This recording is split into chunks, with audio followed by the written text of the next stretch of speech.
Just know it's hot. Just know it's hot mics. That's all. That's it. We can keep talking. I'm just letting you know it's hot mics. That's all. Yeah. Yeah, we testing it. Yeah, testing it. But it's still hot mic. So. No, you good. I just want to go live and watch it. Right. Yeah, we up. Okay. Testing. So we're gonna open and then bring him in. It depends. Yeah, how you want to do it. You want to sit in? We normally just open up with like something random and then get into the show. You can sit in on the randomness, or you can wait till we bring you in. That's your decision. Pressure on. No, but this time it's nothing. Ray told me not to do nothing crazy this week, so I'm not doing nothing crazy. I kept the crazy away. You can do whatever you got to do. Do whatever you got to do. I'm on your show. I'll come in. Huh? I'll come in. Okay. So then you said. I'm trying to get him this video spot for these Get up people in there, bro. before they take it. Wait, Ray said he was outside? Oh, I don't know. I get ready. Y'all just hit this shit. Okay. You gotta make room for Pink, though. Yeah. Okay. Where I'm going. A little bit in the middle there. Just let me know how to move. That's it. Start showing here. Yeah, if you don't want to use the headphones, just turn them off. Me? I'm using it. Yeah. I have to use it to watch the phone. So I know the video cues. If you take it off, it's full. It's got plenty of full. There you go. This your water? Yeah, that's me right there. We're going to get this thing started. On the Bench podcast on Watch This 407 Network. A little pre-show going on right now while we share to the socials. Let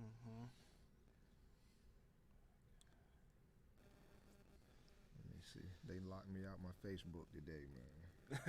What, you got suspended? I got suspended. Uh-oh, what were you talking about? Nothing. That's the thing. I don't even want to say what they locked me out for. I might get the wrong idea. I be hearing people all the time saying they get locked out or get suspended. I'm knocking on what Facebook's been okay. Twitter banned me from my original account. Somebody Twitter? How the fuck Yeah. you get banned on Twitter? I heard Twitter go crazy. Go live on my Nah. It's like IG. Pornhub, dog. Okay, that's Dude, good. when I don't they have no start stand dropping for that you. hardcore No, porn you good. on I'll Twitter, shut I it was down like, at the what right the heck? You sit there like, Yeah. FSU Big recruiting. Bubba, we here. Curry Yes, drops sir. 25. Yes, sir. On the Bench podcast On with On the Weeks. podcast. Y'all see it. Y'all see it. Yes, sir. We're going to get started. I don't know what Doc Y'all Rivers fellas, is so man. excited about. What would you want to tell your 15-year-old self right now on this carpet? You're talking To my 15-year-old self, there's nothing wrong with your nose. There is nothing wrong with the shade of your skin. There is nothing wrong with the way your hair grows out of your head. And there is certainly nothing wrong with your lips, because there will be some people called Kardashians and they will pay $10,000. what would you want to tell your 15-year-old self right now on this carpet? You're talking To my 15-year-old self, there's nothing wrong with your nose. There is nothing wrong with the shade of your skin. There is nothing wrong with the way your hair grows out of your head. And there is certainly nothing wrong with your lips, because there will be some people called Kardashians and they will pay $10,000 for your lips. Hang in there, 15-year-old Sheryl Lee Ralph. You're good. Welcome back on the Bench. You guys are on the Bench podcast with Bubba and Pink.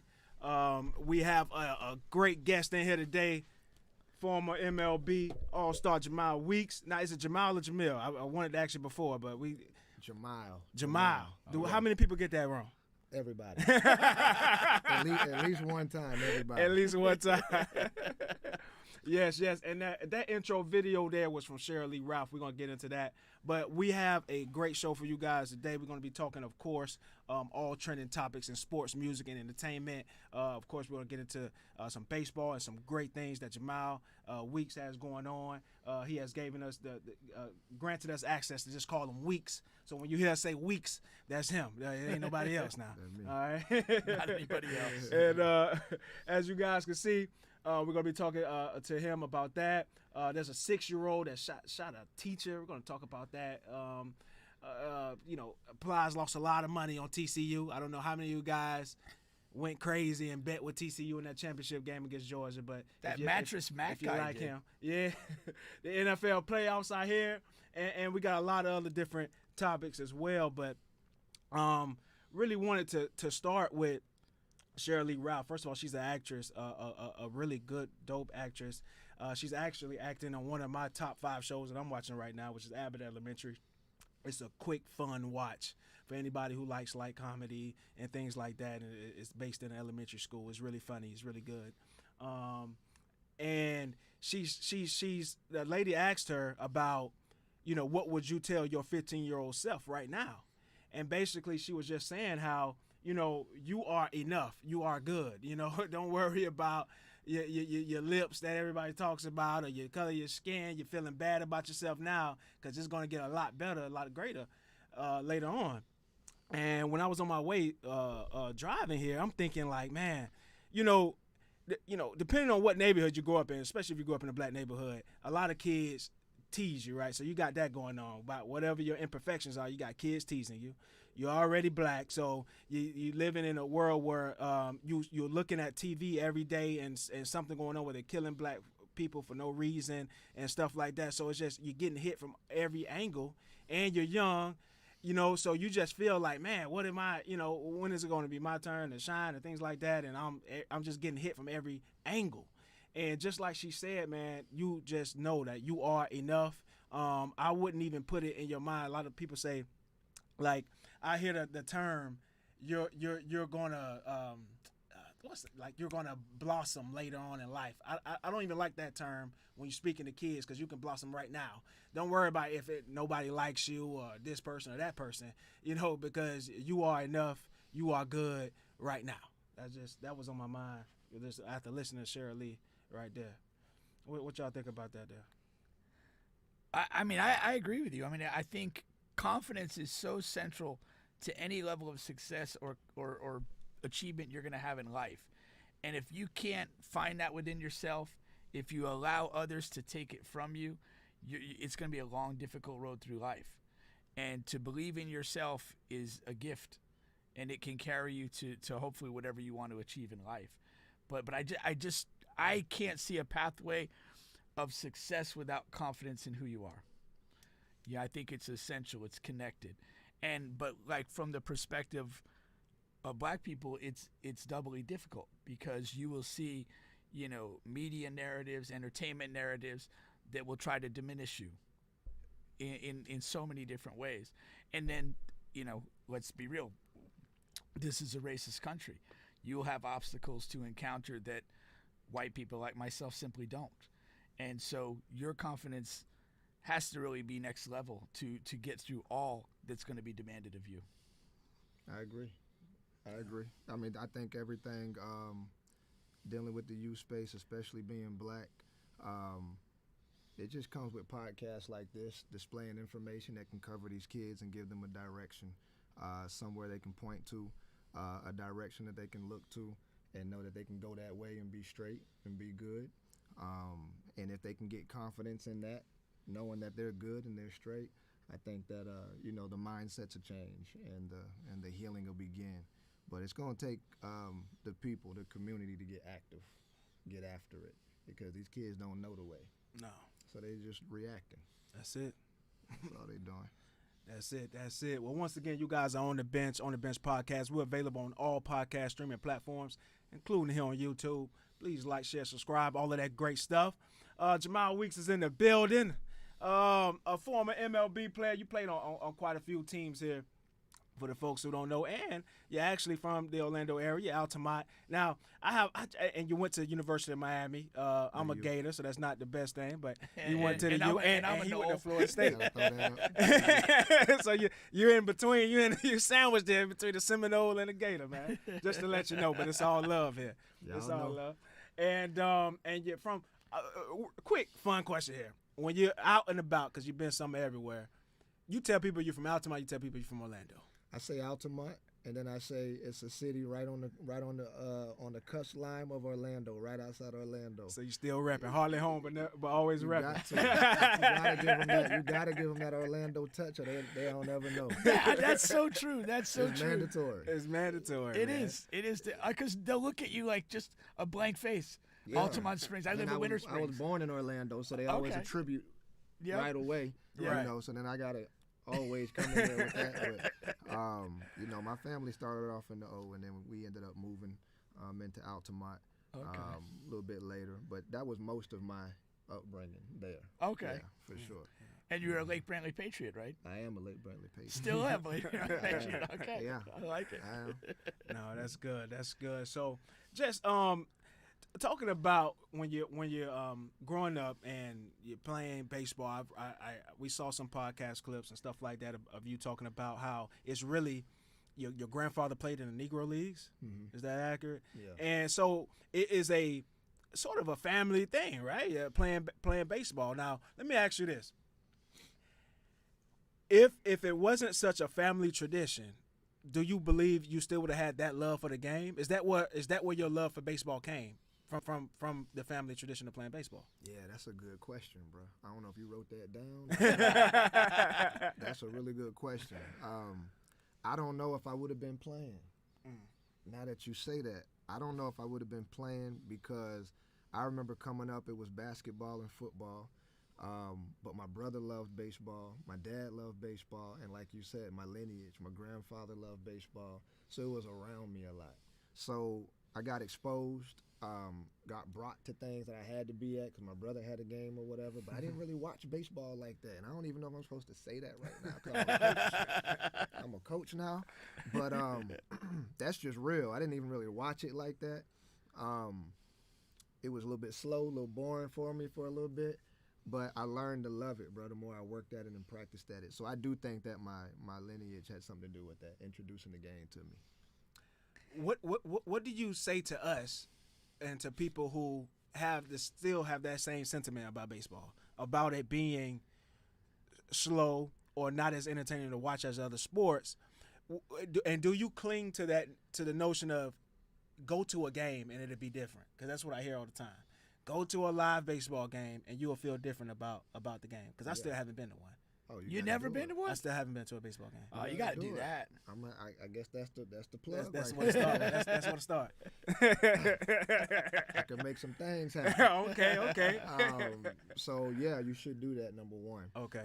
Number two, yeah, I think that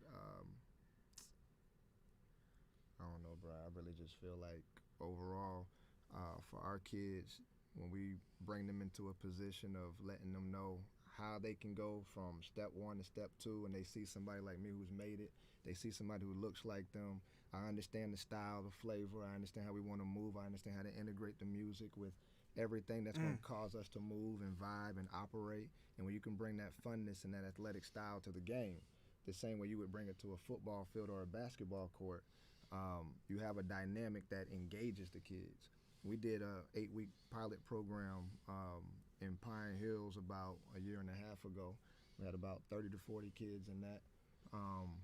And for the 8-week program, we didn't, no kids, left. We had actually a waiting list of about 30 kids on the waiting list. Oh, that's And, impressive. Yeah, that's really what kind of told us, like, we got to tighten the system to be able to run it a full school semester to the full school semester. So that's Right. why we Right. do what we're doing. That was a roundabout answer. I apologize. No. That's really good because basically what you're saying it also can start with the youth at the youth level, right? Gaining that interest at the youth level. How and again, attacking your roundabout answer, you do have a program in that Pine Hills area. You like you said, you've already started. It's already going. It's going great. You have a good amount of kids there. So, how are you finding it hard to integrate those different things that you're doing to make baseball fun? Like, are the kids reacting to it? Are they having a positive reaction to that? Yeah, it's very positive. We have a lot of testimonials from the kids. They love it. They want to form teams out of the things that we're doing as far as development. The only issue is in our communities in the beginning, it's really tough to get the kids in. The reason why it's tough to get them in is because our communities aren't really educated on the game of baseball or softball. So if you come with a major league ball player that has, you know, an average career, you know, our people they're not really gonna know him at all. Right. You know, if it's not King Griffey Jr., it's like who's This guy. you know what I mean? Yeah. Barry Bonds, King Griffey, and like 3 other names. That's all you got. You know, 100%. and that's what it is. So you have to really know how to give them the aspects of baseball and softball, what it pulls out of the child, and what it can do for your future, right? Whether you make it or don't make it, Right. Character-wise, educationally, and then discipline-wise, all the way around. Yeah. You know, so you got to give them those things that actually catch the attention of the parents or the guardians that's over the kids. And you mentioned representation, and we were talking before the show that when you were playing in the big leagues, it was about 8% African American players in the league, and now it's closer to 4%. Right. And that's below like just national population representation. So really, like, there's not a lot of players for young black children to see and say, I can be that guy. Right. And that's part of the hurdle you're kind of trying to work and overcome to get people engaged in it. Yeah, and that's what it's about. You know, like you can point at every sport and find your superstar. And a lot of the other sports, the superstars look like these kids. You know, it looks like our kids. But baseball tends not to look that way when we have a few specks or spotlights that are out there, but you can't watch the whole game and see your representation. You can only see the highlight player. So it just doesn't really grow on you the way that it should. So what we have to do is be tactical in the way that we do it, because we know that the long-term benefits for these children, if they remain in programs like this, is a very good long-term benefit Right. to being inside this sport. Yeah. Okay, so riddle me this. So I'm going to name a couple of athletes that play either football or basketball, right? First of all, do you watch other sports? You said you grew up playing them. Do you watch other sports? I used to watch them faithfully, but I don't really watch anything. But will you know some of the big names? Like you'll know LeBron or something like that? Yeah. Okay.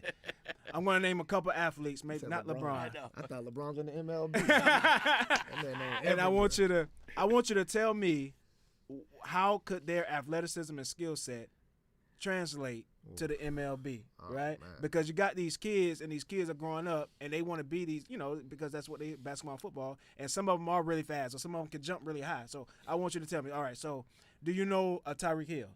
I do. Okay, so tell me Tyreek Hill. He runs a 4.2 or whatever. You know, very quick as well in the shuttle, good shuttle run time. All right, plays wide receiver. How can Tyreek Hill's athleticism and skill set translate over to baseball to make him a baseball star?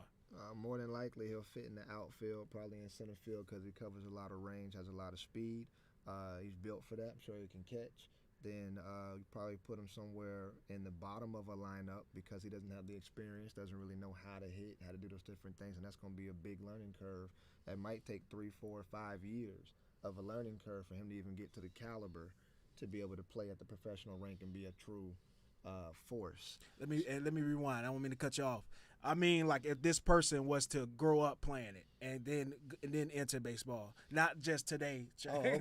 not today, because I know baseball takes a lot of repetition. If your program got their hands on Tyreek Hill Yes. when he was 10 years old Oh, okay. and taught him the game, like, Right. what do we got on our hands? Oh. That's what I'm asking. All right. 'Cause I don't want to disrespect baseball like that. I ain't saying Tyreek can go right now and be, yeah. No. If you want me to do like player comparison, I mean, if he gets the training that we give with his athleticism, bro, you're gonna be whatever you want to be. You're gonna be as good as you want to be. You'll be draft ready. You'll be top level, top tier college ready. If you come in that program at 10 years old and stay in that program, you're gonna be successful at whatever you're about to put your hands into. I'm feeling like Ricky Henderson profile, though. For Tyreek? Yeah. Oh, yeah, for sure. Like a Yeah. Ricky Henderson. I even like my boy who's going to be in the kickball tournament on Saturday is D. Gordon. Yeah. Okay. I think he'll fit like a D. Gordon. Yeah. Why is it that a lot of these quarterbacks profile well with baseball? Like Kyler Murray, he played baseball his whole life, but he ended up choosing football. Russell Wilson, Patrick Mahomes. You got a lot of these guys who play baseball. Like what makes these quarterbacks good in baseball? You know, Cerebral. yeah. It's all cerebral. These guys are artistic in their style and movement and how they have to think and everything. So like with baseball, it's a cerebral sport. It's not done super fast. It's done right. Every move is right. You know what I mean? Understanding what's going to happen with the play before it happens, you have to do that. Understanding if a ball's hit to left field, where the cut is, and you got an assignment on every single play that's happening out there.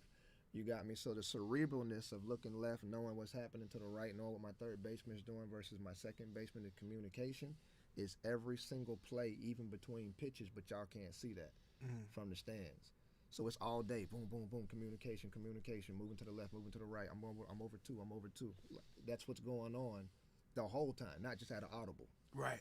So these guys are playing with that coming up. And Mahomes, I worked with his dad as far as coaching young kids and doing high-level things with the Hank Aaron Invitational. Right. And, you know, we talk about that all the time, about how his son was, you know, playing at that level and how baseball was kind of like one of the driving forces that was helping him play at that level. Exactly. Ray, come on in, man. It's not a movie production. You don't have to be scared. I didn't know how to move when I seen him. Yeah. It's just, you know, we are loosey-goosey, man. Right. We just here having fun trying to get the information out you. Now, let me picture this, right? I'm also a mentor at Winter Park Community Center. We have a lot of boys, right? There's this one boy who just moved from Miami. Now, I want to preface this because I'm going to edit this and show this to his mom, right? So we're on the Bench podcast with Jemile Weeks, a former MLB star, right? All-star. So his mom loves the sport of football. His mom don't want him to play football, right? So she don't want to go out and of course, you know, I'm sure she hears about all of the injuries and stuff like that, right? So make your pitch not to why baseball is safer than football, but if it was another sport she was to put her son in, why should it be baseball? Why should she allow him to at least try baseball, put it in his life? She should put baseball in his life under good coaching. Okay. It's specific coaching, under good coaching, because that's going to change his life. And the way that it changes his life is that, like I said, baseball being a cerebral sport, right? Athleticism doesn't make you a great player, right? You have to understand how to play this game, and to hit that round baseball with that round bat is going to take your focus. It's going to take your determination, and you're going to fail 7 out of 10 times. I don't care how hard you try, you ain't going to make it. Mm-hmm. So once you get over that, you'll have a character building session with yourself. And if you remain in these type of programs, then you will become a better person, a better young man, a better everything. And when you add the components that we know to add, by getting the parents involved, by having them sign off on documents that talk about your child getting their homework done, doing chores at home, because we understand what's supposed to happen with these kids at home. And so when we go that depth, we get that whole child approach. And so that's why we're starting to see, you know, more of the fruits of our labors out here. Exactly. That's awesome. Yeah. That really is awesome there. All right. Once again, you guys are on the Bench podcast with Bubba and Pink, home of sports, music, and mayhem. We have Jemile Weeks on the show. I want to give a quick shout out to our very first sponsor here, Overkink.com. Overkink.com has all that I do mean all of your bedroom needs. Use promo code bubbapink and you get those for a discount. Are you staying kinky? Use promo code bubbapink and get that for a discount. All right. Are you staying kinky? I hope so. We're not trying to bore anybody to sleep here, or in the sack. Or in the sack, right? Oh, man. All right. So let's have a little fun here. I want to do a segment called Start a Bench with Coach Pink, right? And what we do is we give Pink 60 seconds to respond to some of the most trending topics in sports and entertainment, all right? And then afterwards, we kind of judge him on his Okay. on his takes. answer, I'm on his locked takes. in. I'm locked All right. in. Let's go, Pink. So, Pink, first, Popeyes, start a bench. Wait, who? Popeyes. What? Popeyes chicken. Oh, Starter Popeye's chicken. Okay. My headphones ain't working. Can you fix that? Oh, okay. I can turn you up. Yeah. Let me turn you up. There Oh, you go. now I can hear. Now I'm part of the show. Okay. Popeye's chicken and their mysterious sandwich. We'll go with that. You'll go with that? All Yeah. right, we're gonna start it. Okay, so years ago, man, there was a young kid who went trending, and it was his Popeyes thing. It was a meme where it was really funny, right? You have to see the video, but anyway, now Popeyes has offered him an NIL deal. He's going to a D2 Division II football school. How cool is that for this kid who years ago he was inside of Popeyes? I love it. And That's great. that's him. So he's growing up to be a college football player. Yeah, man. Hey, I love it, man. from those many moons ago, man. Yeah, I take it he's a lineman, not a corner. Right. Not yet. They got to get them. Yeah. They get 'em, they got 'em. That's cool, man. That's what an NIL should be about instead of like just collectives paying players. I like that, man. Good connection. Yeah. Shout out to him, man. Shout out to him. All right. Let's go. Plies, start a bench. Oh, I like this one. Let's start it. So Plies, along with hopefully not that many more people in the United States, lost a lot of money on TCU in the championship game against Georgia. Of course, Georgia demolished TCU. He lost $50,000, but there are a lot of other people. What do you have to say about him and other people who put their money on TCU in that national championship game? Go. Dumbasses. Like, I mean, seriously, like Georgia is full of dogs. I mean, like literally. I mean, you know, TCU that moment was too big for them, and they couldn't survive in it. Right. And the safe bet is Georgia. Like I think you got too cute trying to follow TCU and be trendy. You know, Georgia's like, you know, death and taxes. Coming for sure, right? Yeah. Meek Mill, starter bench. Let's start. What do you got going on? So Meek Mill, along with Michael Rubin and Kevin Hart, they are donating $7 million to low-income Philly students, man. You know, I love, you know, Philadelphia 76ers. That's my team, so I try to stay tapped into the community there as well. What do you think about those three guys, man? Well, I mean, we're gonna say something bad about them. I mean, they're donating $7 million to people that need it. Right. I mean, they're like the opposite of Brett Favre. Complete opposite. Hey, I mean, there's nothing but good things to say about these guys, man. That's great. Shout out to those guys, man. Yeah. All right. The Denver Broncos starter bench. The Broncos, they start this. I think I know what this is about. Yeah, so they are going all in on Sean Payton, who is a free agent coach. He's looking to get back in the game. And, of course, the Broncos have a struggling Russell Wilson, but they're kind of locked into him. If you're Sean Payton, are you going to take this job seriously over the other openings that are there? I'm glad you asked it in the way that you did, because I completely understand why Denver would go all in to get him. I think he's the best currently available coach at the NFL level, but I don't like the job from his side. I don't want to go to a team with Russell Wilson, who's coming off of a bad year.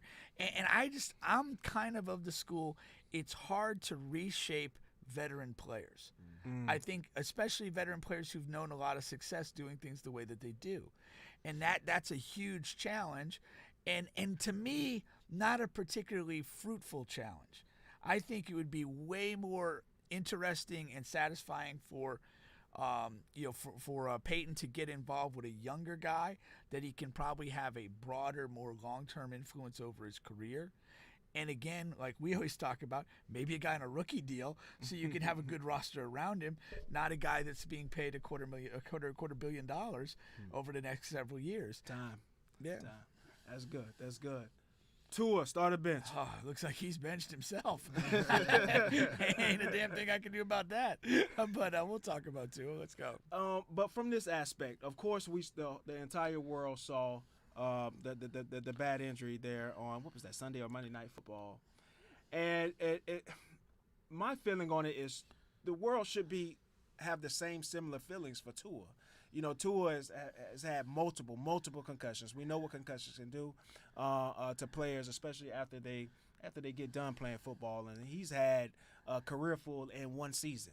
You know, so, you know, is it safe? Not safe, but do you agree with Tua and in Miami Dolphins, sort of shutting him down for the season. And what would next year look like for him, considering all these concussions? I probably have the unpopular view on this. I understand that he's shut down this year, and you have protocols and tests that need to happen. If by next season he's able to clear the protocols or whatever, if he wants to play football, if that's what he wants to do with his life, I let him play.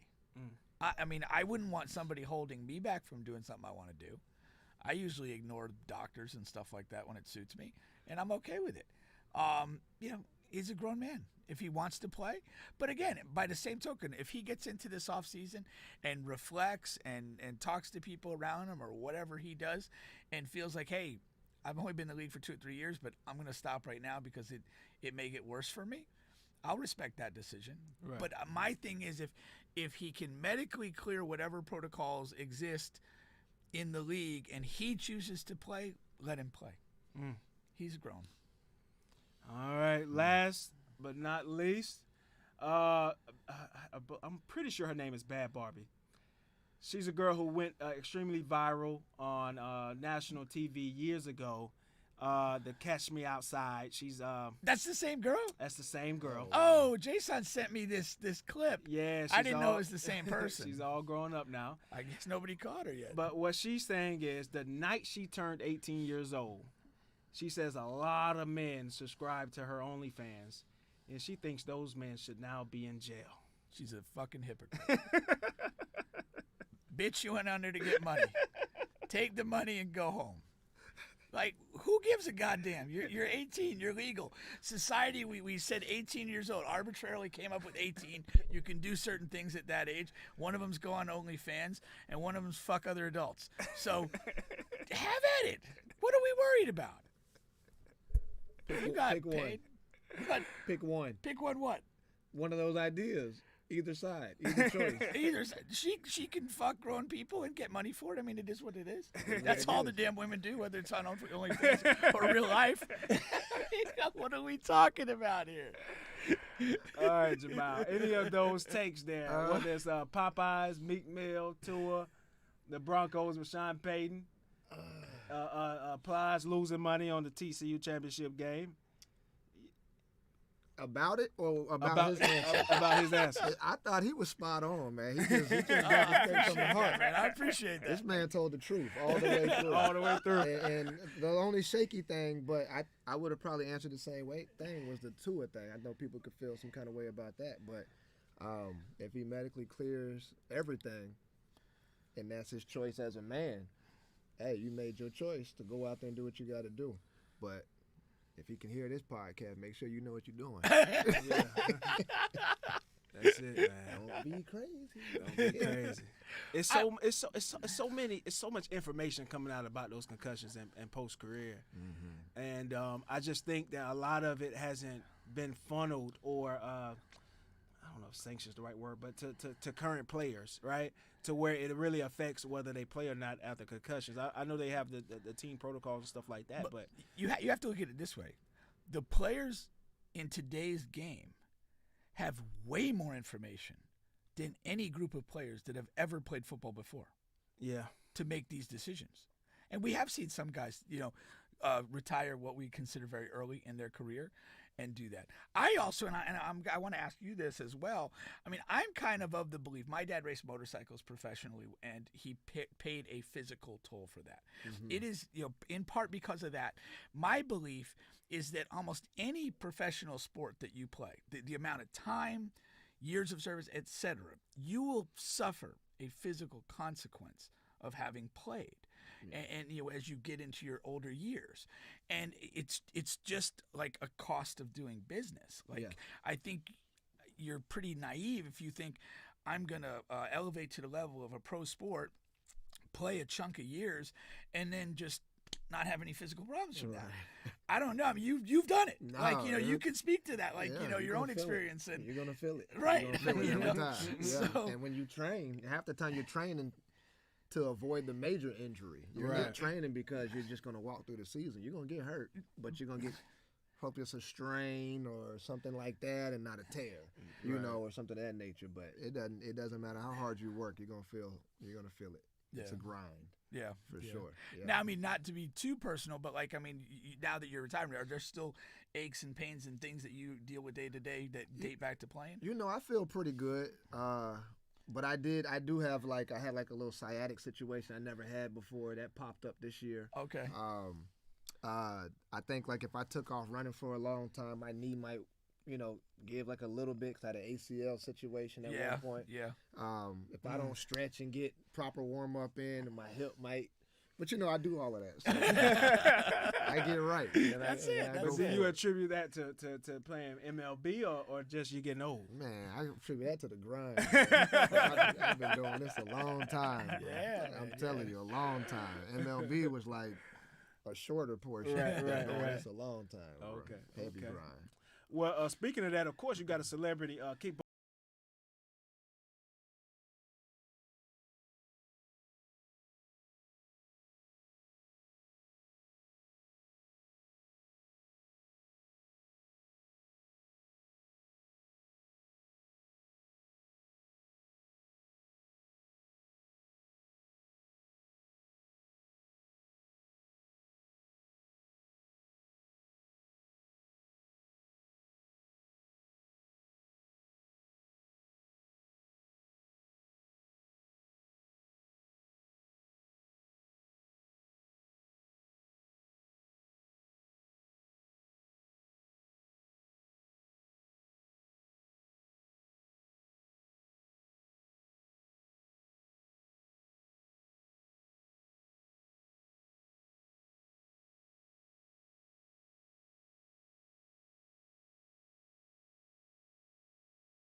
it. I like it. But yeah, January 14th. So That's awesome. Yes, sir. No, Yes, that sir. really is awesome. Man, I haven't played kickball in I think 10 or 11 years. Last time my son was on a soccer team and we played like parents against players, and it was pretty fun, man. It was good. Yeah, it's a fun game. We had man. this one guy though, like he was an adult. Like he kicked the living hell out of the ball. It was ridiculous. Yeah. And then after the game, somebody said, "Oh, he used to be a field goal kicker for Temple." Oh, that explains a little bit. Cheat code. know, He's kicking at the right cheat corner. Oh, code, it was man. crazy. Yeah, the Top- ball's top going so left. far. It was insane. I was like, "What is going on?" Yeah. How was it? Switch against it just a little bit here. How was it growing up with that older brother that is a star in baseball and is getting all these accolades, and you're coming behind him? How was that? How was that dynamic? See, it was different for me because we was always taught to keep our heads down and finish the work we had in front of us. We were very faith-driven. I really didn't feel the impact personally. You know what I'm saying? I'm sure it impacted my life. But I didn't feel it personally because I would work with my brother. We would be practicing together. He would be throwing the ball from 50 feet away as hard as he could, at me. And then I'd get out there and do the same thing to him. So Right. I thought I was competing with him. Mm-hmm. That's really what I thought was going on. So I thought I was competing with him. So for me, we were having fun doing that. But I do know that the track he took, it opened up doors. It made the name notoriety pick up. And then it made it possible that maybe people that missed on him, they weren't going to miss on me. Right. Is that what I'm saying? Yeah. So that right there is what plays the major part. But we worked together all the way up. to, What's the age difference between you and your brother? 4.5 years. Oh, that's a good. I mean, a pretty big gap. Yeah, he was, but we was, Yeah. he was out there. So you never felt any pressure? Not really, bro. I really am a focused individual when it comes to that. I really be locking in on my skill sets. When I was in high school, I had a key to the cage. They had to give me a key to the cage. I used to do that. I used to call one of my 'Cause you was there so homeboys. much. He'll drive me up there. He'll throw to me everything. He used to try out for the team, never make it, but I would. But he was just about it, and that's just that's who I was, man. I just always loved seeing my brother succeed. He's getting so many accolades now because he's done playing. So the Hall of Fames are coming in now. All the new awards and opportunities and things like that. It's great to see the back end of the career still really be is. a blessing. That's Yeah. awesome. That's Yeah. really awesome. Do you think though? And I always kind of wonder, like from a developmental standpoint, like being younger, watching him go through so much, and then having him as a resource. Do you think that really helped more than burdened you, like kind of the direction Bubba was going with it? Yeah, it definitely helped me more than burdened me. I mean, our dad was our resource coming up. It was our dad that was our resource coming up. And as I got into the college professional ranks, my brother was that sounding board that was just kind of like, at the level I was at, he'd been there, so it would have been more so keep doing what you're doing. Right. We was savages on the field, bro. Like I don't know what to tell you, bro, but wasn't finna take no L's on the field. Wasn't nobody finna come in here and throw what they want to throw, and I'm not able to hit it. And if I Right. don't hit you, I'm gonna figure out the next time when I'm gonna get you. And so it was that type of mentality that we came in the game with, and that's all my brother had to really check on is where's your mental at? Because if your mental is there, then you'll be able to keep going. Facts. Yeah. Facts. That's good, man. That's Yeah, what's man. up. Once again, you guys are on the bench podcast with Bubba and Pink, home of sports, music, and mayhem. We have Weeks in the building, Yes, Jemile sir. Weeks. All right. I wanted to get to a big trending topic here that's going on. There was actually a 6-year-old who shot their teacher. Did you hear about that? Mm-mm. Yeah. I heard it, but I haven't really delved into the story. I'm gonna play a quick video clip, then we're gonna react to it here. Okay, that's the biggest problem in this country. The statistics for the UK for crime is 0 for guns. Why is it so bad? Why is there a 7-year-old with a bloody gun? Come on, think about it. Let's do something. We've got a new governor now. Let's do something. Let's change it. You've got a beautiful country. You've got beautiful people. But what's the problem? Guns. How does a 7-year-old have a gun? That's what I'm pissed off with. I'm only here because my husband's in the military, or otherwise I would not have chosen to come to this country. Thank you, ma'am. Yeah, so of course that's a mother that's in the Virginia area reacting to the kid. She probably has a kid in that same school, I'm assuming, and that's why they were interviewing her there, the news. And so Are you it sure was, she wasn't in Bend It Like Beckham? I don't know, man. But apparently this kid, man, it was premeditated the whole way. They put was at home, got the gun from the parents, put the gun in the backpack, took it to school, waited until it was a opportune time when the teacher was teaching a lesson, took the gun out, shot the teacher. And now they're looking at charging the mom. As they should. Right. But when you say it's premeditated, like the mom gave the kid the gun, or the kid stole the gun from mom? Yeah, the kid, stole the gun. Okay. from the house. Yeah. I'm saying premeditated as far as like the kid knew what they were doing the entire time. Okay, Like, okay. It's not like they just found a gun in the classroom and just playing around with it. I've seen one of these before. Right. But just reacting to the mom there, the mom of the other child, and we talked about this on the show before, just the guns and what do we do with gun control, because it's like a story. It's not, I don't want to say a story similar to this, but there's something crazy going on with kids and guns and in this country, almost looks like now once a month. Pink, if you want to reiterate some of the things you've said already. I'm anti-Second Amendment. I'm anti-gun. I don't see the purpose in it. And to me, the cost of these situations, this teacher getting shot, the kids at Sandy Hook Elementary getting killed, the concert goers in Vegas, the people in the movie theater, all these mass shootings, the one here at the club downtown. Like, I don't accept this as being okay. And I'm 100% with what this woman said. And what she said is the perspective that the rest of the world has of the U.S.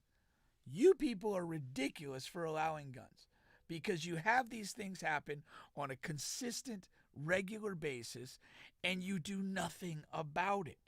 I forget whether it was Australia or New Zealand. One of those countries had a mass shooting, I think, in 1988 or 89. They immediately, and I mean by immediately, within weeks, passed legislation controlling guns. They haven't had a similar episode since, in 30-plus years now. It is, we have the power through law and enforcement and everything else, and when I mean law, I mean passing laws, to change this. Most of the countries in the rest of the world have changed it. We refuse. We have this crazy attachment to the Second Amendment. We have this crazy attachment to just gun ownership. I think it's like little dick energy, and that dudes feel like they're empowered with the guns, and that it gives them just a false vibe of machismo. And I don't buy into it. And when we see this stuff happen, everyone does the thoughts and prayers stuff and arranges for a funeral, and it's going to happen again in a couple weeks. This, I mean, to be perfectly honest with you, I don't bat an eye at this anymore. It's tragic, it's unfortunate, but until you change the laws, it's going to continue to happen. So, I mean, unless you're serious about changing it, don't bother me with it. Yeah, I agree. But I also say this is like, I don't see anybody putting the guns up unless everybody puts the guns up. That's the thing. You understand what I'm saying? Like, Yeah. it's not going to be one person with one hand over another person. Like, if I put mine up, you got to put yours up. Mm-hmm. Yeah. We all put them down. All right, we all put them down. Yeah. Go with these. But if you're trying to one-up me, Yeah. then I think that's where the disparity is. And so it's got to be outside of power control. And I don't know how you get that in America. We don't. We haven't been able to figure it out because we're so attached to that, be my own person. If you got this, I'm doing that. Yeah. It's a different mentality. Yeah. My son Bryson, he lives abroad. He lives in Germany, and we just just culturally, it's so different.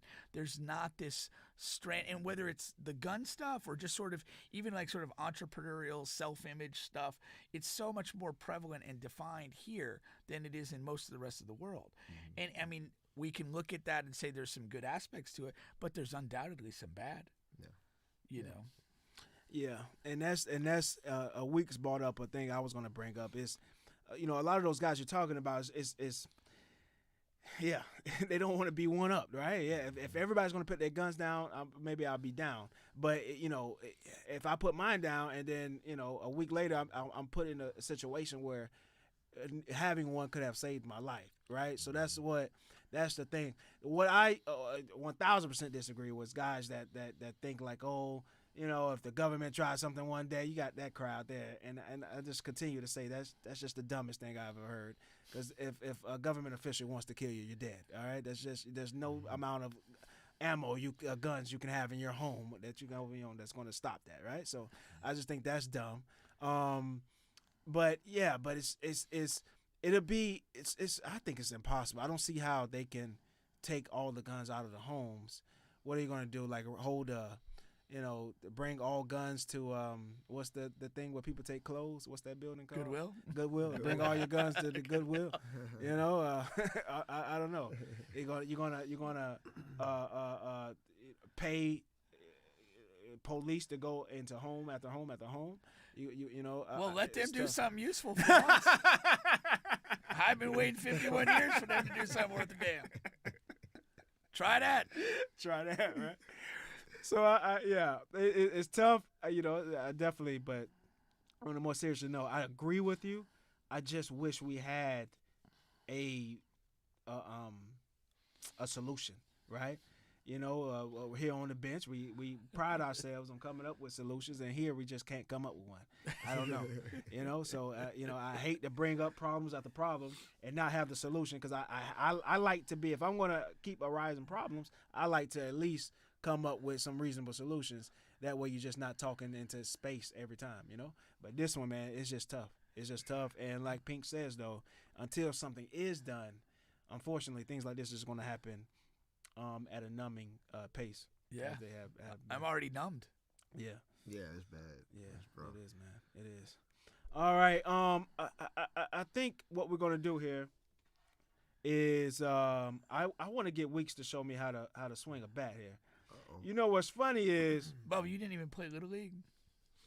No, but I'm gonna say You this. Start now. Oh man, I gotta get him back. I gotta go back to the little kid. You have a blank slate before you. 3 years old, 4 years old. The disrespectful part is Program this. starts at 7. Okay. When you look at it, baseball looks so easy, right? Ooh, I haven't been to the cages or anything, but it just looks like something I could just roll out of bed and do. I love to see him hit 80. I wish they threw just 80. I just want to see how he moves. Because when you look at it, you got some guys in the outfield. It seems like they just sitting out there for 2 hours, you know, and on their phones. On their phones. That's what it seems like. Selfie from right field. Boy, chilling, huh? $300 million. He's Yeah, $300 million. That's what I'm saying. Give me some of that $300 million. No, but you look at it and you just say, man, you know, how can it be the swinger bat? I got good hand-eye coordination. If a fly come, I can take a fly at the sky. Oh. Didn't know we had Daniel son in the studio. Live, outside live. You could have made this one happen. Yeah, right? That ball get to moving on you, bro. That's how 95% of the kids quit, right there. Right there. I think if somebody threw a curve with Bubba at the plate, he would go crazy. He would put the bat down and leave. Yeah. I'm pretty sure that would be too tough, bro. Yeah. Too tough. But I can show you. But it'd be, step by step. So it's what we're gonna get prepared for that. I'm gonna play a quick video here.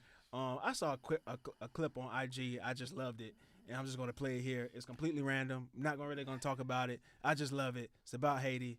We're gonna play it, and then hopefully by that time we'll be set up. If not, I'll play another video. All right. We don't know democracy. In 1803, Africans gave the freest nation to the entire world. The only country in the world that did not allow slavery was Haiti. And not only did not allow it, but the only country in the world that put its natural resources towards fighting against any oppression was Haiti. Simon Bolivar, who liberated South America, anyone who knows the history knows it was Haiti that gave him the money, outfitted him with ships to start the struggle. And the Haitians demanded only one thing of Bolivar.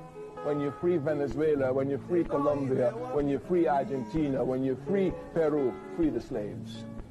The only condition of which they required was human bullets. This is history. You can't hide the truth, and if you know your history, you look for history, you'll find it. You can imagine the threat that Haiti imposed upon America since 1803.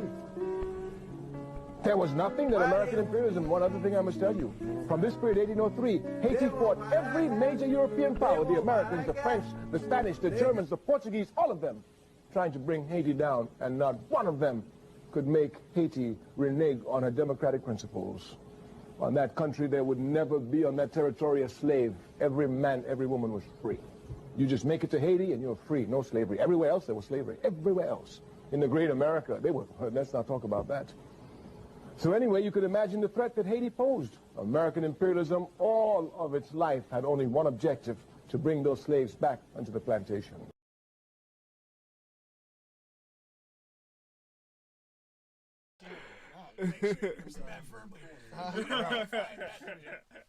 No, I'm not swinging hard at that. Yeah, man. nah, We just want to get the form down. That's it. Halfway. Yeah, that's it. So I'm right-handed. Okay, all right? you're right-handed. All right.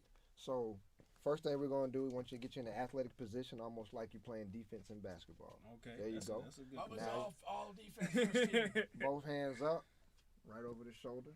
There you go, right there. Now come up about 4 inches above the shoulder. Does it matter how far this my left hand is? Typically, if you know, for kids, you might have to choke up, but you want to be all the way down to the Oh, bottom. you do? Line these knuckles up. You're a grown man, No, Bubba. this Do one with things this right. one. Oh, The door, that your one. door knocking knuckles. There you go. Now that seems uncomfortable right there. Okay, then curl it just a little bit because your wrist might be tighter, Okay. but stay close to that. Okay. Bring it up by your shoulder, right there. Okay. You looking that way. Picture's over there. Right. Bend your knees because you can't play defense standing up like that. Right. All right. Now, follow me. When I say one, you're going to step forward. I'll show you first. One. Boom. All right. There you go. So you move Keep that your left hands foot. back. Keep your hands back. Okay. Still looking at the picture. Still looking at the picture. Oh, yeah, All that's right. a lot going on here. Yeah. Now, on the next one, when I say two, you're just going to turn your back foot. All right. And the butt of this back is going to face the picture. All right. So watch me. Two. Like this. Turn that back foot more. No, What you don't lean, mean? but just turn it like you're Like squashing this? a bug. You need to go to softball. Like you're squashing a bug. Look at mine. Oh, okay. So the head of the There you go. Yeah. head of the back Turn and your toe foot towards are the picture. facing that way. Yeah. Turn your toe all the way towards the picture. This toe. Look at your toe down here. Turn it all the way towards the Oh, picture. wait, like that? Yeah, but come up. Come up. There you go. There you go. Like you about to run that way. Right, right. All right. Now three, you're already turned now. Three is gonna be when you bring your barrel right here, even to my hand. So you're just gonna bring your barrel right there, even. All right. That's three. All right. And then four is gonna be straight extension. Four. All the way extended. There you go. Five is your finish high. You're gonna finish it up. Okay. Yeah, that's a lot. But now, so you got to do all that in one motion.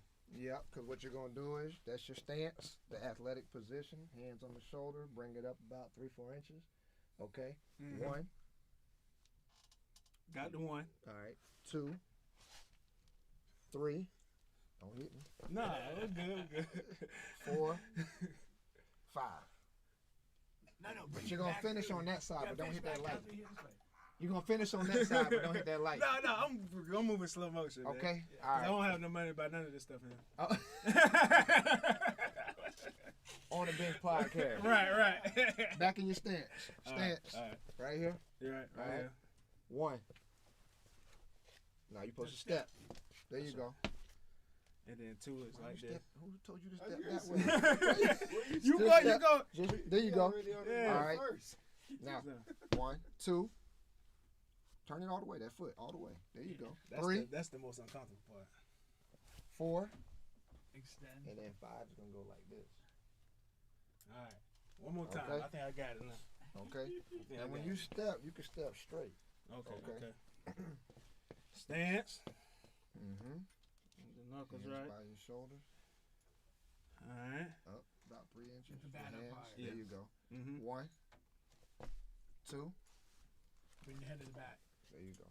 Yeah. That's right. It's gonna be facing there. All right. 3, 4, 5. Mm-hmm. Finish like that. Yeah. Now, if you did it again, I'll make you do it a little bit faster. Right, a little right, bit right, faster right. until Oh, it's yeah. natural for you.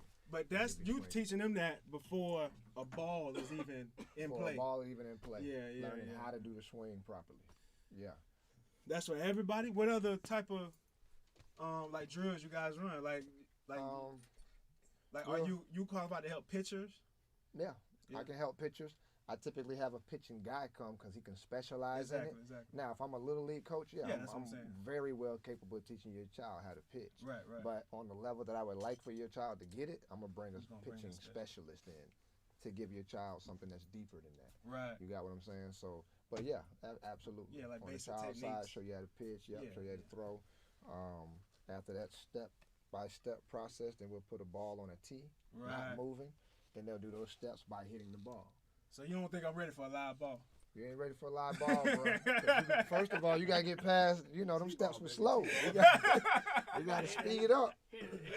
But that's what it is, bro. 1, 2, 3, 4, 5. And out. Yeah, that's it. And once you get that down, you in there. Step 1, you was trying to go to the base already. He was stepping that way. I was stepping that way. Now, if he was in the gym, I'd have broke him down. Now, I'd have got down there. You step far enough this way, you're just gonna get hit by the ball anyway. Right. Now see the good thing, I got my celebrations down already for my home runs. You know what I mean? You 5 years Oh, 5 years ahead. I got my celebrations down pat. That was like a freshman in college. Like, yeah, I'm gonna get there. We good, man. Appreciate you. Oh, No problem, bro. lot of work to do for you. A lot of work to be done. Bring this back. Yeah. Oh, That was good right there. Man, if I had you on the field, we had this on the way, bro. You were stepping Right. that way. Big step. So wait, you've never played a softball game randomly or gone to a batting cage at all? No. Wow. No, I do want to hit the cages though, man. I want to hit the cages. You should, man. Yeah. They got quite a few. What you know of any in the area? There's one in Winter Springs. Winter Springs? Yeah. Kissimmee, they just closed it down. Oh yeah. Yeah. Kissimmee should have plenty. There's a lot of baseball out there. Best Buy was closed down though. I think that, Yeah, Kissimmee has a lot of baseball out there. Altamont, a lot of baseball. Everything out there in Seminole County, even Sanford. But Winter Park too. I think they got a cage nearby. There's some cages to go to, and then right off of when you come outside of Rosemont, when you cross over John Young, OBT. Oh yeah. okay. That's where my boy's batting cage is over there in the warehouses. Oh okay. Right over there. Yeah. So for kids, because once again you work with a lot of kids. What's the fun position for them? What do you find them having the most fun at? They want to play. They want to play the main positions that cause you to be athletic. Shortstop. They want to play center field and the outfield. Okay. Or a lot of times they want to be a pitcher, right, and be able to pitch and try to strike people out and stuff like that. But they want to be in the middle of the field most of the time. Every now and then you'll get a kid that wants to play first base. Yeah. Something like that. But mostly those infield positions or the outfield, they want to go straight to center field and run around. I always like pitching just because you're involved every play. Yeah. Right. Like you're there. You're not in the outfield waiting for something to happen. You kind of control that. Yeah.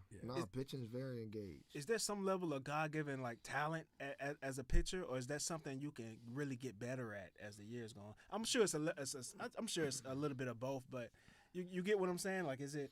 Yeah, especially for those great pitchers. It's a little bit of both for the ones that are great. Typically, they already have the ability to throw hard, or they have a natural throwing motion, so they just naturally can throw a little bit harder, a little bit better. And then if they develop like any other child, then they just excel.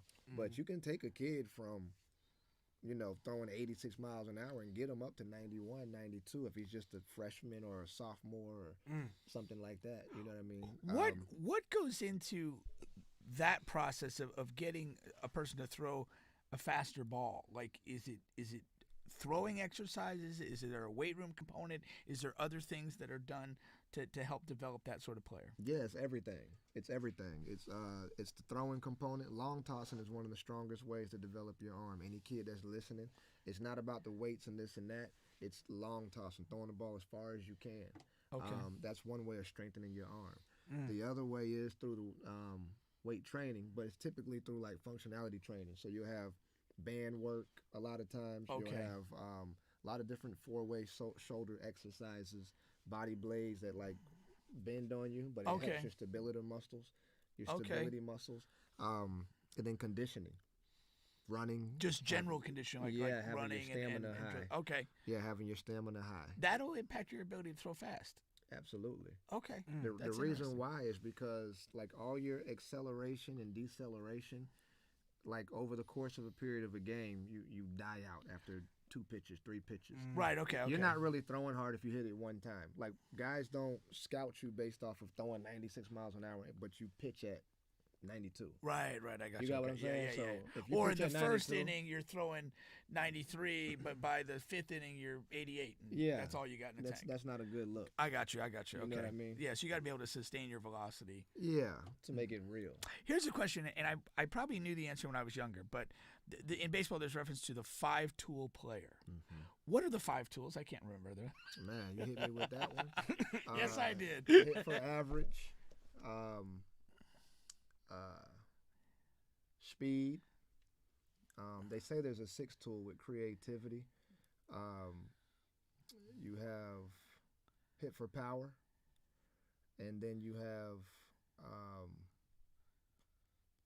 arm talent, or I think it's arm strength. Arm strength. Okay. Arm strength. Okay. If all those tools are there, then you're a 5-tool player. I think there was one more. I told you there was the 6th tool. Yeah. Was creativity.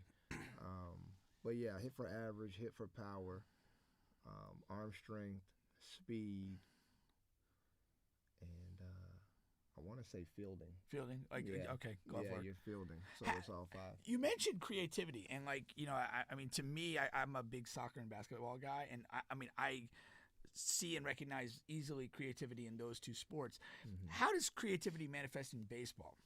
I had a play in New York, and I'm proud to say I was on the same field as Derek Jeter. So he was on third base. I caught the ball at second base from my shortstop. The guy running from first to second stopped in the middle. I ran after him. Derek Jeter was inching down the line at third base to get ready to run home if I didn't pay attention to him. So I ran. I saw he was there. I seen him out the corner of my eye. I turned, I hurry up and threw the ball to third.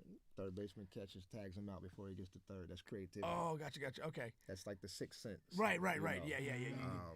And speaking of Derek Jeter, I mean, like one of the coolest plays, I think it was against the A's, was when he, and maybe better context for this, he seemed to intercept a misplaced cutoff throw and then literally just shuffle the ball to the catcher to get an out of a potentially run being scored. I've always just loved that. I mean, I just thought like it was so creative and dynamic in the moment, and I've always regarded it as probably my favorite baseball play I've seen. I don't know. I heard from one of my guys, from the inside that was actually a mistake. He wasn't where he was supposed to be. Okay. And he ended up covering and making that play look nice and getting it to the catcher, but he was out of position. Okay. So, but that's Jeet. He did his thing. Yeah. Now you played what a lot of people would say is the steroid era, right? Yeah. How crazy was that? While you were playing in the league, like did they increase testing like for teams you were on? Like you were around a lot of those players for sure. Like, just first talk about how crazy of a time that was to be around in that steroid era. Man, they tried to put regulations and stuff as I started getting in, like on my second year. But the first year, shoot, man, I don't know. It's just boys was big. That ball come in there, boom, hitting balls off the top of the stadium. But you got to bring your own sauce. So I had to bring mine, but it was crazy, man. The recovery on guys, if they're using these type of things, they can recover quicker, they recover faster, they don't get as tired. But at the end of the day, I don't care how big and strong they are, they still got to hit that round ball with that round bat. I was going to ask you that. They still take the skill, right? Man, Barry Bonds is the greatest. Yeah. Now, He was great I'm before the just saying. allegations. You know. You can't do what he did. I don't care what you take. did you play against Barry Bonds at all? No. No, I okay. came in right after he was coaching. Oh, gotcha. Okay. Okay. Who was like just a guy you played against or played with that just like kind of blew you away? I was like, this dude's just another level. Man, why do you do this? That just blew me away. Yeah, just was like, man. I'll say power. I'll break it down because like players, It's different is- Yeah, categories. it's different yeah, categories. it's I'll your say open power floor. wise. I don't know if you had to be a baseball guy. Yoenis Cespedes when he first came from I've heard Cuba. the name. Yeah, I played with him in Oakland. Yeah. And when he was hitting, it was very different than a lot of people. It was Okay. very different. He was hitting balls off the backside of the Coliseum on the gray Oh, thing. I wouldn't see anybody doing that. Did it sound different coming off the bat? Then? Oh yeah. Okay. Oh yeah. You always know a hitter by the sound off the bat. Yeah. Definitely. Okay. It was heavy. Another guy that I would say I'll say pitching wise, one of my toughest pitchers I faced was Felix Hernandez, King Felix. Yes. Okay. I with remember. Yeah. Seattle. Yeah. I would say that What Mike- made him so difficult? he threw everything, and everything he threw was like an X. You got me? So he had the slider, which would slide. If you're a right-handed hitter, Slide facing away that from way, you. it's sliding away from you. But he also had a two-seamer that came back into to you you. with sink, and it went down. Ooh. Then he had a curveball that was almost like a 12 to 6, meaning 12 o'clock to 6 o'clock. Drop where it went vertically straight rather down. than what we'd equate with a. Right, and then he also threw 94 to 96 miles an hour.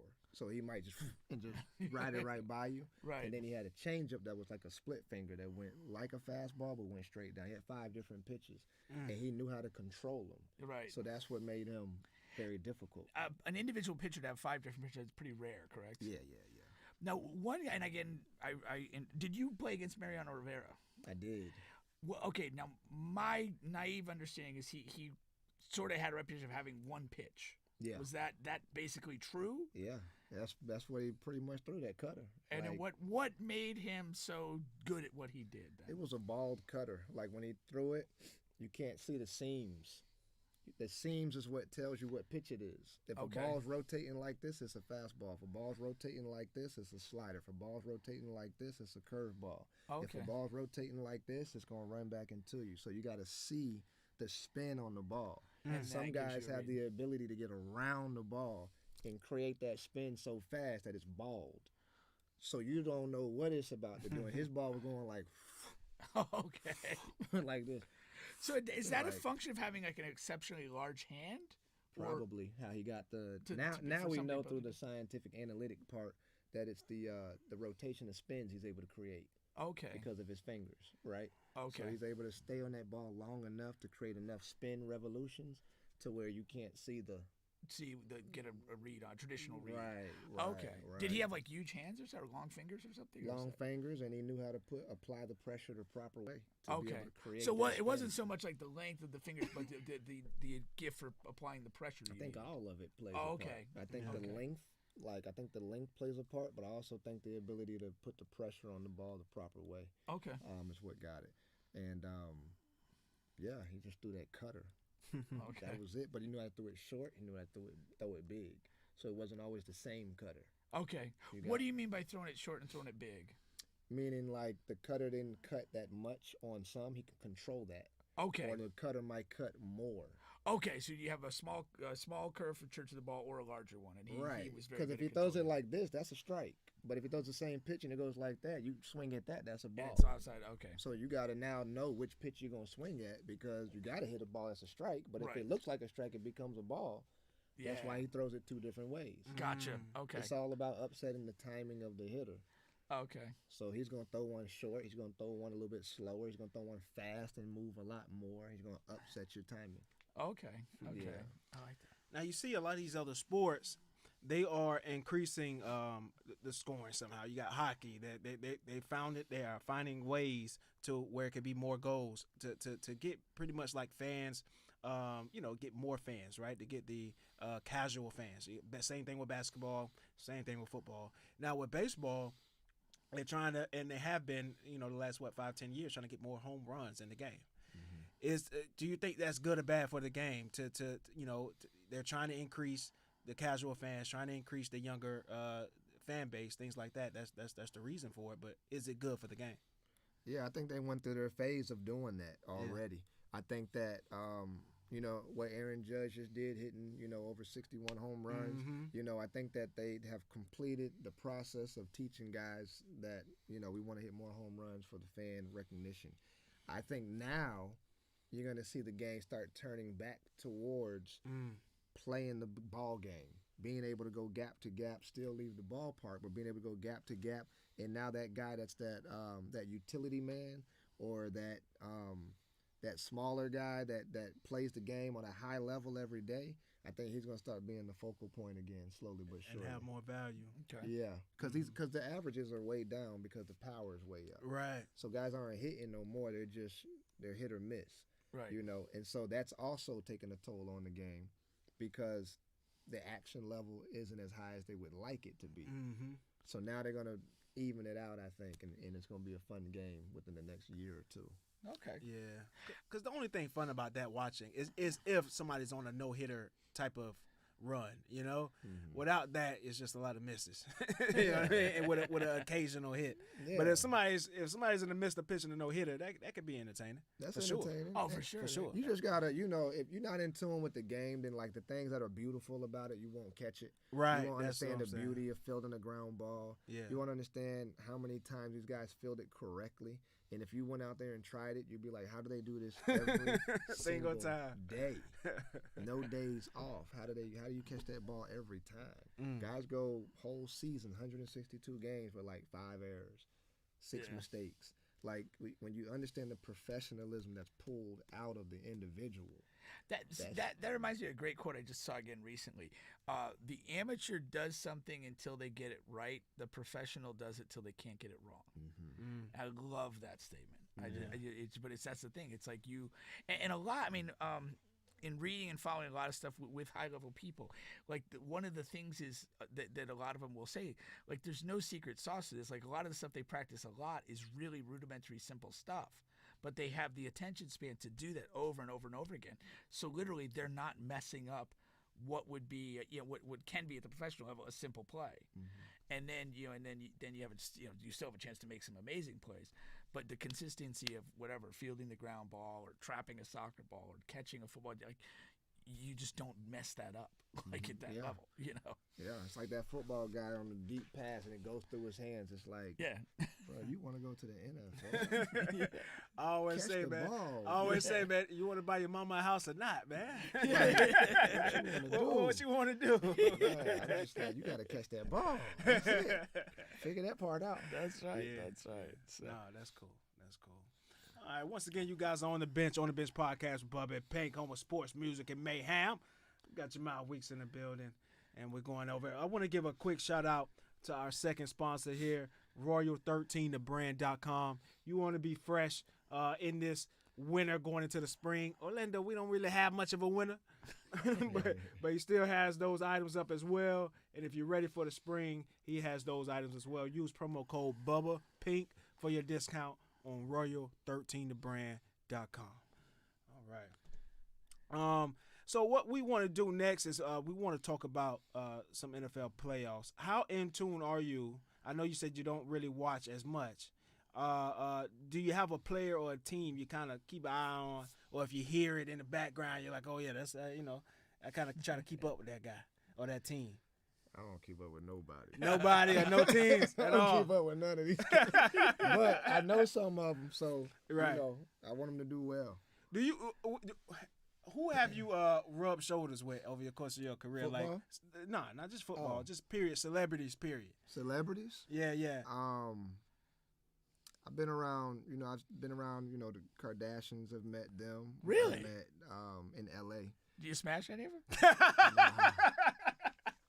I had to ask. Nah.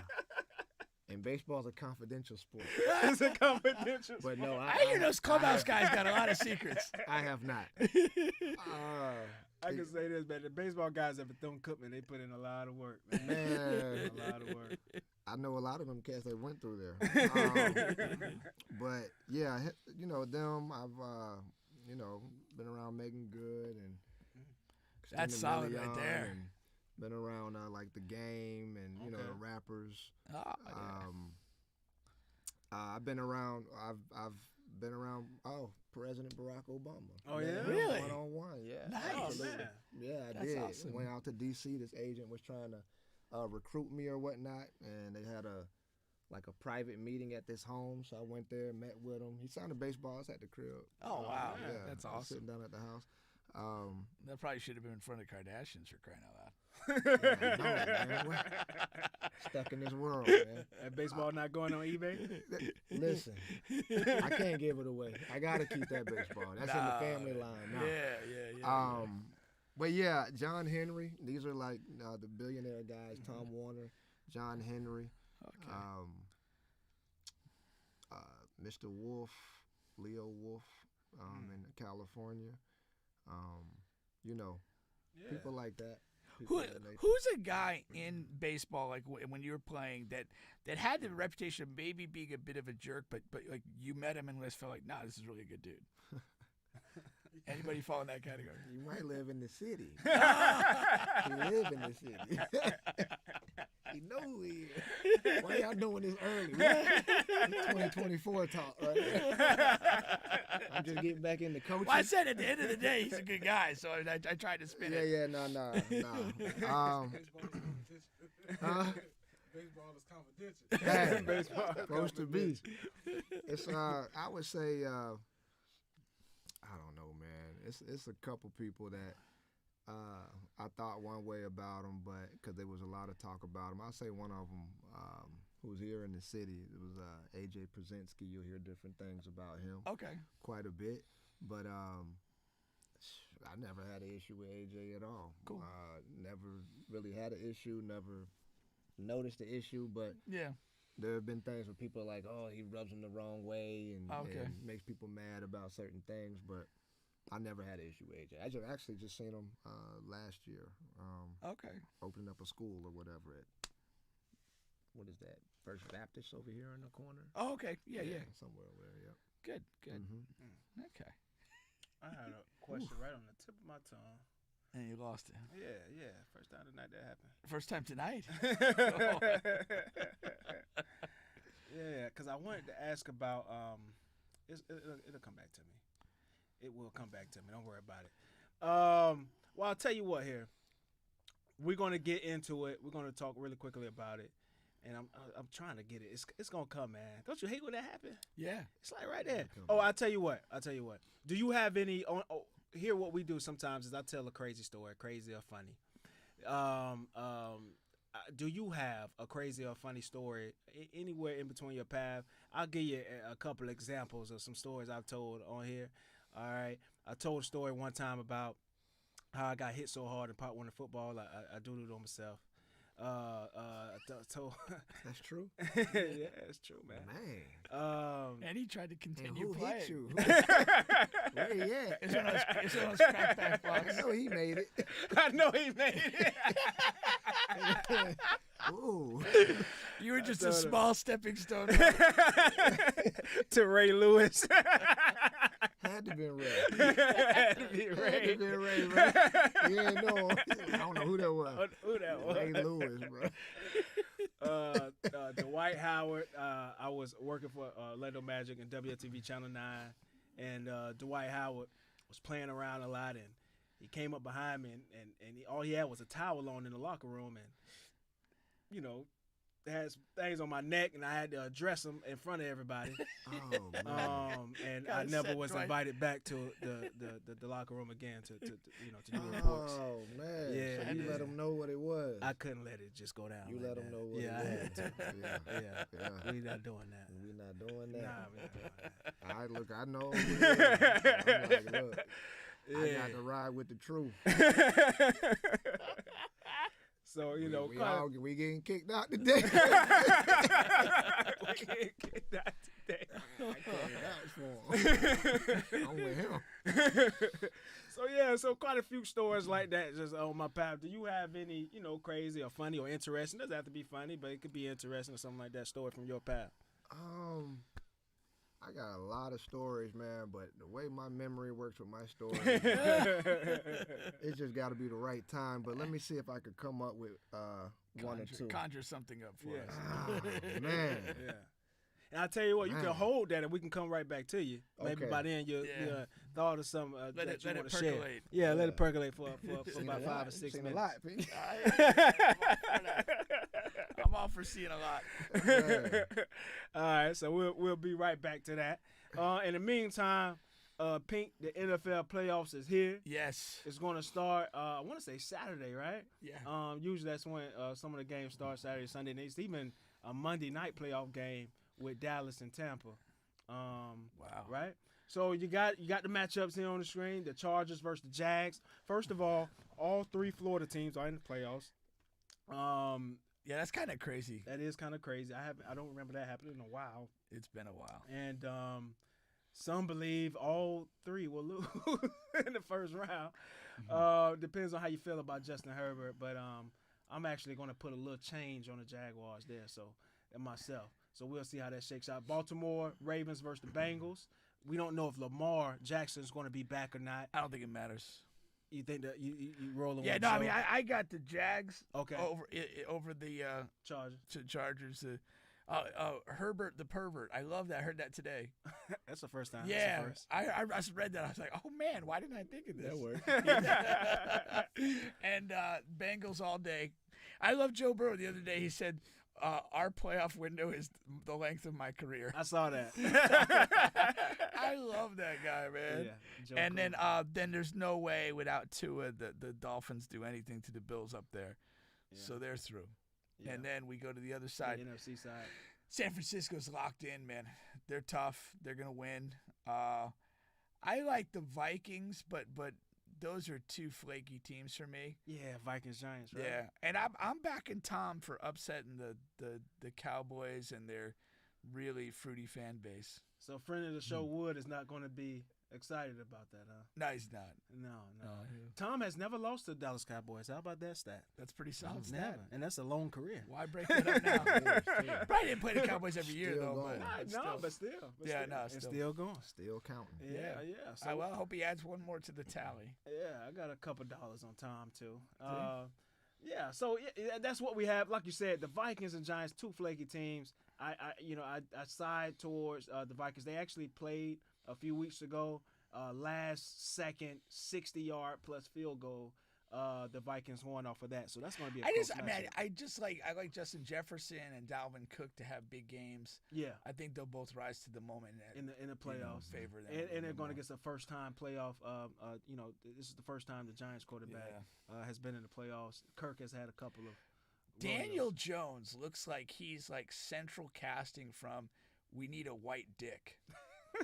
What? He just looks like that guy in a movie that's just the white dickhead, the privileged white dickhead. Oh, okay. Like that's what we need. Now we don't need a literal white dick. At least I don't. I'm not gonna speak for y'all. First it's the community, then it's the... Yeah. But no, he looks like that guy that he would just be like the wealthy, snobbish frat jerk in some movie. I'm gonna tell you this though. Unfortunately, I don't see a lot of like exciting matchups like that. I'm just dying to see, and it's the playoffs. Yeah, not this round. Like not this round. Like and some are because of injuries, because Tua is hurt. That's somewhat of a rivalry game, but Tua is out. They're underdogs by 10 plus. Lamar's out. We don't know. If Lamar was in, it would be more competitive. But if not just if Lamar's Chargers, Jags, not just if Lamar's in, but like if Lamar was playing like well, if he's on a roll, playing well, that and becomes invested. a game. Yeah. Even if he plays, I mean, he hasn't played in several weeks and hasn't practiced. Yeah, I don't think he's gonna have I'd be shocked if he had a great game. The best game on the docket, they're saving it for Monday night. Shout out to NFL for doing that. They know when to make some dollars. Yeah. Dallas and Tampa Bay. And that's really the only game that's going to draw the. Can you do like side bet for like Dak Prescott mismanaging the clock? Is that an option? Or doing something weird or something. Just something that he's not supposed to do at all in the playoffs. That's going to happen. Yeah, so we got that going on. So we'll see. We'll definitely talk about it more in depth for second round because those second round matchups are going to be crazy when the Chiefs and Eagles get involved. I will say this really quick because Lamar, they're saying that Lamar is some people are thinking that he's doing his version of holding out, right? Because he wants that contract. And a lot of people are saying that the Ravens should go ahead and just give it to him. And a lot of people are on that side. I'm on the side. I think they're doing the right thing. The Ravens. The Ravens. He wants this fully guaranteed contract, similar to what Deshaun Watson got. Deshaun Watson received, and he wants to be the highest paid quarterback, which is normal for the next guy up. Yeah. But he wants it to be guaranteed, right? So that's the gap in between the conversations there, and the problem is Lamar. He last 2 years he's been getting hurt, not devastating injuries, but he's missing 4 to 5 games a year. Well, I mean, it's a paradox. Yeah. You're wanting fully guaranteed money while you're hurt. This is the reason we don't want to give fully guaranteed money because people get hurt. And he's not lights out when he does play. And I like Lamar. First of all, black quarterbacks, I always take their side, but I just can't take the side this time. I know the plight and where they come from and everything like that, but it's like, and then you see Deshaun struggling with this guaranteed contract. So it's like it's not many positives if you're in the Baltimore organization. It's not a lot of positives to give him all of that money. My thought on the best way to earn the guaranteed money would be to play and play well. Yes. And maybe get on a little run here and get to the Super Bowl or whatever. I'm not saying I have the roster, but how do you do that? He gets them theoretically conference final against the Chiefs. They lose a close game. How do you not pay him? Yeah. You cannot not pay him at that point. Your fan base will go berserk. Right. You'll get eaten alive. Right. Versus now, everyone's you've left it sort ambiguous. of indifferent. Yeah. So we'll see where that situation goes. In the offseason, we'll follow it more closely. All right. Yeah. All right. Once again, you guys are on the bench podcast with Bubba and Pink. Jemile, we gave you 6 minutes there. I'm looking at the clock. I'm trying to learn football. I think, Lamar got to prove it. Okay, Keep going. Exactly. What's the interesting story? There you go. Yes. There you go. I guess one of my interesting stories, man, when I got called up from AAA. Called up means they gave you that big call to go to the major leagues. Oh man. Right. So I was on the field. They took me off the field. I didn't know what was going on. I guess somebody. Like you're in the middle of the AAA game. Middle of a game. And they're just like, yo. Get off the field. I was going to ask get you, hurt. how does the big call come? Like, do they text you? No, bro. Like, you just got to come off the field. You're like, man, what's wrong with the manager? Take me out. I thought I was playing pretty good here. And then so the game ends. You got another teammate that might be a veteran or something letting you know, like, you might be getting called up, something like that. Okay, that'll be good if they gonna do that. So you go into the locker room from there, and the manager, called me into the office, and then that's when I received all the information. I was real happy. Okay. Your team already knows half the time because they probably told them throughout the day, and you didn't know. So when I came back in, why would they do that? Man, that's baseball life. They with each other every day, man. It's crazy. So you go back in, and they just go crazy for you and everything like that. That's awesome. But I got on the plane. I got to Oakland. I got to Baltimore. I was with the Oakland A's. I got to Baltimore, and that was where my debut was against the Orioles. I got in, was tired a little bit because it was a late night situation. Hold on, I was just going to ask you, how many days are we talking about in between? This is so you played the next morning. I had to leave. I had to leave at I had to get up at 5 o'clock in the morning, 4 o'clock in the morning. Next we was in day. a night game. To report to your team and then play. To go to the league. Oh, but man. I didn't know what I was going to do. Right. It was time to go. Yeah. So when I got there, I thought, I met the manager, everybody, said whatever, put my stuff off into my locker. They do everything for you. They take your bags for you, do everything. So I'm walking around, learning the plays. I'm looking up, and I didn't know I was going to be hitting first and playing second base. Oh, I okay. just got here. Right. They on the field, getting ready for a day game. I'm just getting to the field. Oh, wow. So the game starts in like 2 hours. Okay. They like, you leading off, playing second base. Hurry up, get your stuff, do this, do that. I'm like, what? That's funny. Me? I'm Talking not, about hold on, me? we gonna start right. I'm not ready. So I got my stuff together. I'm like, psych myself up. Yeah. And the first at bat, bro, I think, I don't know what it was, but I think they rubbed the balls up with this stuff that makes it like where the pitchers won't like lose the baseball when they throw it, because sometimes the ball has like this slick lacquer on it, so they don't want to hit the player, so they'll rub it up with this like pine tar situation. Oh, okay. Well, this one was rubbed up so much, my first at bat, I couldn't see the ball. So they threw the pitch, and the umpire said strike. I'm like, bruh. You did not see that ball. I'm about to say, I ain't gonna make it. I got back in there, strike 2. I was like, I know how to play. I said, let me get back in. He threw a ball, but I was barely seeing the ball, bro. He threw another fastball outside. I think I like waved at it. I struck out. I came back to the dugout. And a lot of times your teammates want information. What did it look like? How did it? Man, they asked me what it looked like. I was like, man. Get this guy a plane ticket. I'm gonna get him on the next one. I'm gonna get him on the next one. Yeah, I'll get him on this one. That was a rough first day. But I was like, maybe I'm tired. Maybe I'm like every excuse in the book. I was sleepy. That's funny. But the next day, I went to work. You I was got like, him. not do that. No. That's funny. That's funny. Can't You go go to back. sleep thinking about that, huh? Can't go back. So like you literally like fly out the next morning. Like do you like what do you have with you? Like an outfit or two, and that's about it. Yeah, the suitcase. Yeah. I had a home city, which was Sacramento, and then in Sacramento, what I did was I had my own apartment, so I went in, got what I could grab out of my stuff, Okay. go. Okay. They figure out a way to pack your stuff up and get it back to you. Oh, Have a okay, clubby okay. or somebody go get your stuff. So make sure you got your stuff clean and out. Right, you know right, what I right. mean? 'Cause, yeah. Hide your kitty porn.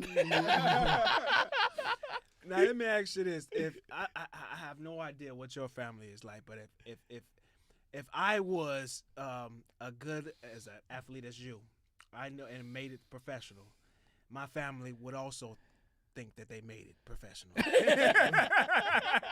So how was it when you made My it? family comes Did from you the same family. did you get calls and texts or whatever? Did some people lights off, people hungry, and just constantly. This was pre-Cash App too. Oh man, Yeah, we had all of that happen. So how did you manage that? Like how did you have somebody say everybody got to go through this one person? I don't, whatever the case may be. Yeah, you try that initially. I guess it don't work. Like your parents think they gonna calm the family down. Right. Give you this, I give you this. Right. Like that's not gonna work. So people gonna do what they're gonna do. You get those calls, you get those texts, you get people get in certain situations, and they like. When it's public, it's different when it's not public. Right. You face a different pressure when your funds is public, right? So Exactly. if somebody don't know what you got, you get to live out here like a common everyday person. It's all about respect. Right. Somebody know what you got, they're gonna come with you with a sideways angle. Oh, something happened. Oh, I gotta get this. Oh, if I'm in trouble if I don't do this. And you get all of those until you build a no in your system. You know what I mean? Be like, I don't know how he gonna take it or how he gonna take it, but however you gonna take it, Right. you're gonna have to just take it that way. Right. And once you build that no in your system, then people they get it after a while. Yeah. They get it after a while. And That's funny. you see them at the family reunions and stuff like that. You just it is what it is. It is what it is. And that's it. But if people are loyal and practice the proper principles, you don't mind helping anybody. Right, My right. family is we helped our family Exactly. quite a bit, Exactly. as much as we could. So That's funny. Yeah. hey, it's Thought I bad, had to man. ask. It's bad. So when you all right, so you met the team on the road already. So you're staying in a hotel. When the team gets back home, What do you stay in a hotel as long Man, as I you're had there? the worst flight in the world, though. Oh, yeah? I thought we was gonna die.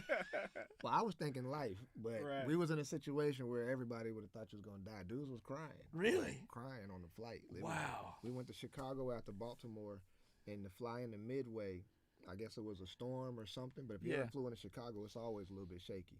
This one was dropping the plane like, I don't know, 400 feet, bouncing us back up. Oh, Dropping us, turning to the side, throwing people all over the plane. Like, Oh my gosh. yeah, dudes was in there crying, and we had to actually land in Missouri. Really? They couldn't land in the city. Like, wow, Oh, man. So yeah, that was a crazy story. Yeah. That changed me like right away. That was my first flight. Did you think it was over? Like my life. Yeah. Man, I was trying to go to all my prayers, but I knew, bro. I was like, it's close to feeling like it. On an airplane, that was about as close as you're gonna get to feeling like it. It was that's pretty wild. scary. Yeah, it I would was. have been up there with the pilot, man. Man, listen. Going on? I was trying to figure it out, bro. When I seen dudes kneeling down and crying, I was like, oh man, this ain't right. Something ain't right here. Call the Lord. This ain't right. Yeah, but those were stories, man, that I'll never forget. Yeah. The plane flights are one of a kind when you get to the league. It's just, all those rules on regular planes and stuff Don't apply. Don't apply, bro. What y'all doing up there? Y'all playing cards? What y'all High knees. gambling? High What they knees. doing? High knees with Russ. High knees. High knees, warming up for the next game. Yeah, we're playing cards and guys are listening to music. Yeah, everything, politicking. walking, Right. politicking. Is it a charter flight? Yeah. Okay. Yeah, they're charter flights. So it's just team and team personnel. That's it. Just charter Okay. flight, go out there and do what you do. Okay. First class seating on all the seats. It's a real nice experience, and minus the rules. It's like us sitting right here and we flying to wherever. Just That's kicking nice. it. Yeah, one of those. But yeah, everything. There's a lot of stuff going in planes, man. But yeah, MLB confidential. But yeah, I got a lot of stories, bro, and then some of the stories are just wild.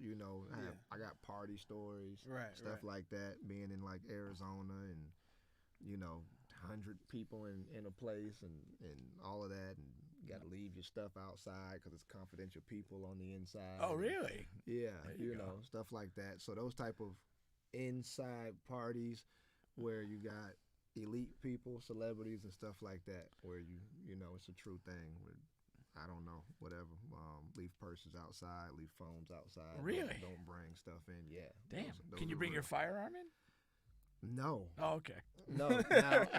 Now you can if you know the person that's running the spot. Oh, okay. I got you. You got what I'm saying? Yeah, But, you can, but anybody else shouldn't be having it in there. Right, but the right. people that run the spot, yeah, they like we said about the gun laws. They Yeah, stay yeah, in yeah. control. Anybody finna one up them tonight? I know. I need to get invited to one of those parties before I die. Hey, go to Arizona. That's where they're at. Arizona's the spot for real? That's the spot. Like Phoenix? Or Yeah. Wow, I didn't know Yeah, that. Phoenix, Scottsdale area, big party spot. Okay. Yeah, that's where a lot of people go. But yeah, I don't know, man. It's a lot of stories though. It's a lot of stories. It's hard to pinpoint. No, One that or was two of that was two good ones you told it. Yeah, no, for sure. Now, what can you repeat again? The program that you have going on in Pine Hills, and then and also the celebrity kickball game. Yeah, the program is called the Weeks Experience. I do it with the WeFam team. They're at WeFam_org. You can see all the videos, all the operations happening. It's an after-school program for baseball and softball, ages 7 to 15, but we will work outside of those ranges. Where we give healthy feeding. We also give mentorship and motivation, homework completion, and then we give MLB professional elite softball and baseball training. We do that typically 2 days a week, at least Tuesdays and Thursdays typically. We'll expand into more 4-day-a-weeks. And with that program, we just hope to succeed in creating a pipeline that allows our youth to be able to have a successful path into life and or extracurricular opportunities with baseball and softball scholarships and things of that nature. But we do provide trade skills and vocational skills for a whole child approach. If somebody's interested in getting involved, how could they reach out to the program? You just go to the website, www.wefam.org. That's WEFAM as in Mike.org. You can catch the Weeks experience on there. You can also catch the Celebrity Kickball Tournament on there, which is Saturday, January 14th, starting at 12 p.m. All right. Awesome. Well, that's it, guys. You guys have been on the bench. Another good episode, I hope. Catch us on all podcast streaming platforms, including here on YouTube.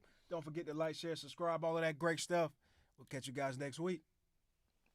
We're out. We out.